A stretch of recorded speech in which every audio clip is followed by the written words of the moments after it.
Good morning, students.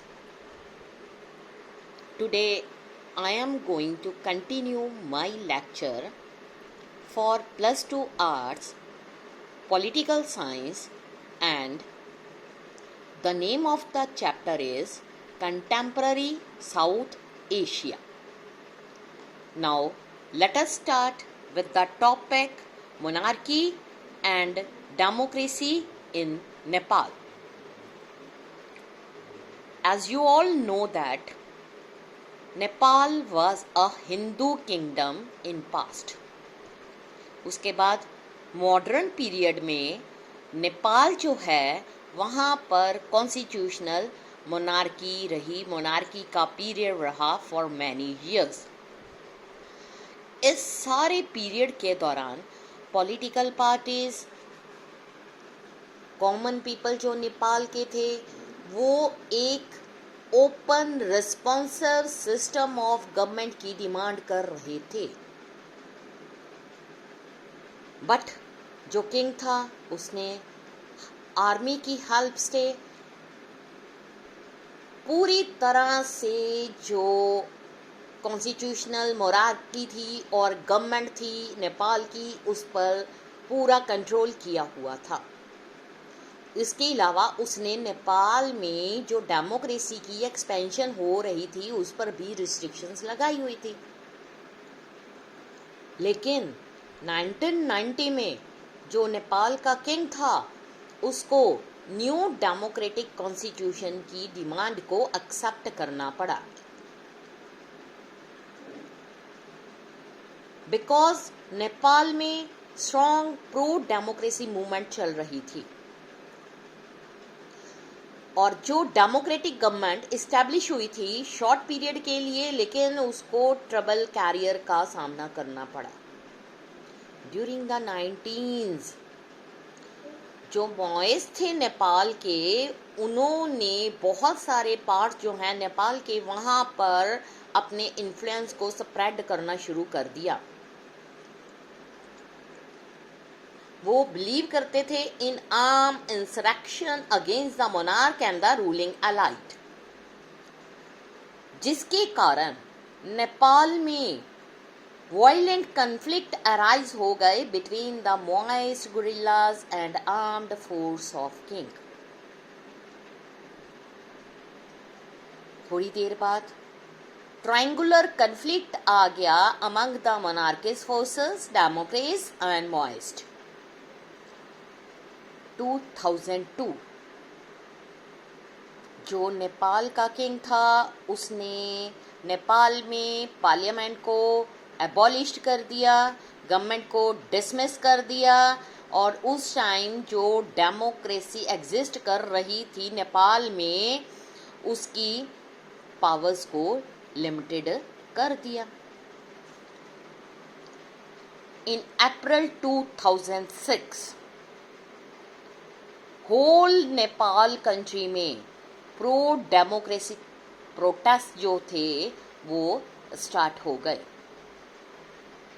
जो struggling थी pro democracy forces उन्होंने फर्स्ट अपनी मेजर विक्ट्री को अचीव कर लिया जब किंग जो था उसने फोर्स किया जो हाउस ऑफ रिप्रेजेंटेटिव है उसको रिस्टोर कर लिया जाए, जिसको डिसॉल्व कर दिया गया था इन अप्रैल 2002 में. अब लार्जली नॉन वायलेंट मूवमेंट्स जो थी पूरे नेपाल में स्प्रेड हो गई. इन नॉन वायलेंट मूवमेंट के कारण नेपाल में 7 पार्टी अलायंसेस SPA जिसमें मोइस्ट भी थे, सोशल एक्टिविस्ट्स भी थे, इसका ओरिजिन हुआ. नेपाल ट्रांजिशन टू डेमोक्रेसी ये कंप्लीट स्टेप नहीं था. एट द मोमेंट नेपाल जो है undergoing a unique moment in its history, क्योंकि ये उस चीज की तरफ मूव कर रहा था जहां पर formation of constitution assembly that will write the constitution for Nepal. कुछ सेक्शन जो थे नेपाल में still think that nominal monarchy is necessary, और वो नेपाल के लिए नेसेसरी इसलिए है to retain its link with the past. जो मॉइस्ट ग्रुप्स थे वो एग्री कर गए, आर्म स्ट्रगल जो शुरू की थी उसको सस्पेंड कर दिया गया। वो ये चाहते थे जो कॉन्स्टिट्यूशन है उसमें radical programme of social and economic restructuring include किया जाए। All parties in 7 party alliance वो इस प्रोग्राम से एग्री नहीं कर रहे थे। मॉइस्टर्स कुछ दूसरे पॉलिटिकल ग्रुप्स जो हैं वो deeply suspicious of Indian government और फ्यूचर में नेपाल में अपना रोल प्ले करना चाहते थे। Ethnic conflict and democracy in Sri Lanka. We all know that, and you all have read the chapter Restoration of Democracy in Nepal in 10th standard. तो इसको यहाँ पर एक्सप्लेन किया गया है। श्रीलंका ने जो अपनी डेमोक्रेसी है उसको रिटेन किया था 1948 में, बट इसको सीरियस चैलेंजेस को फेस करना पड़ा, not from the military or monarchy but rather from ethnic conflict, जिसमें leading to the demand for succession by one of the regions।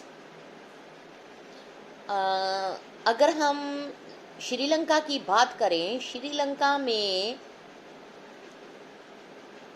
Sinhala and Tamil speaking लोगों के ग्रुप्स इवॉल्व थे।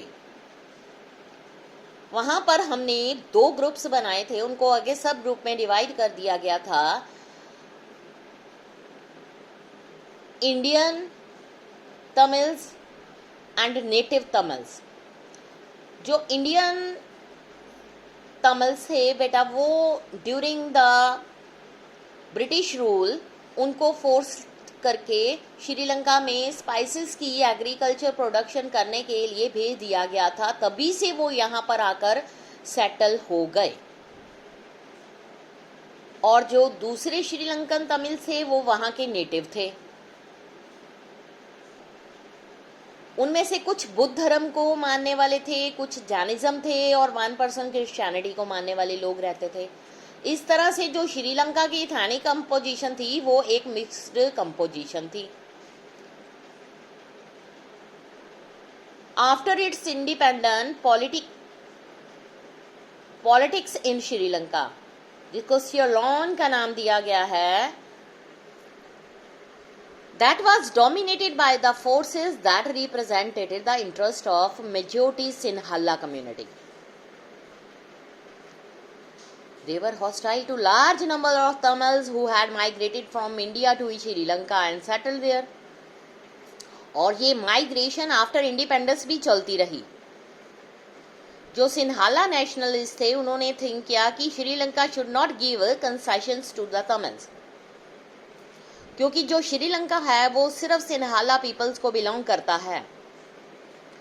जब तमिल लोगों की नेग्लेक्शन हो गई, इससे Tamil nationalism, militant Tamil nationalism arise हुआ। 1983 से militant organisation liberation tigers of Tamil Eelam LTTE LTTA LTTE has been fighting an armed struggle with the army of Sri Lanka in demanding the Tamil Alam. Alam का मतलब होता है सेपरेट स्टेट की demand करना, और a separate country for the Tamils of Sri Lanka. इस लिट्टे ने northern eastern part of Sri Lanka पर अपना कंट्रोल कर लिया। जो श्रीलंकन प्रॉब्लम थी उसमें पीपल ऑफ इंडियन जो ओरिजिन है वो इन्वॉल्व हो रहे थे।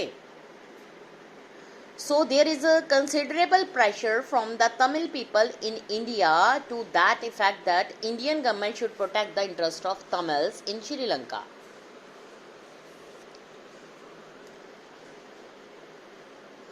अब government of India time to time negotiate with Sri Lankan government on Tamil question.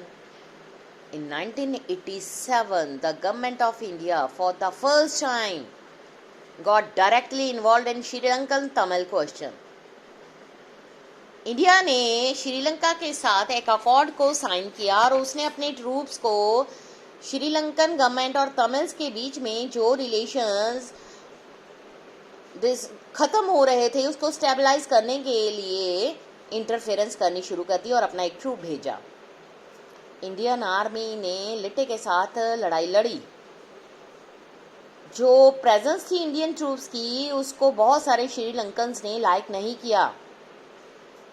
उन्होंने ये देखा कि ये जो अटेम्प्ट है वो श्रीलंका के इंटरनल अफेयर्स को इंटरफेयर कर रहा है। 1989 में इंडियन की पीस कीपिंग फोर्सेस IPKF उसको श्रीलंका से बाहर निकाल लिया गया और उनका कोई भी ऑब्जेक्टिव जो है उसको अचीव नहीं किया गया। आज का टॉपिक यहीं पर फिनिश है, बाकी मैं आपको कल कंटिन्यू करूँगी। Thank you students.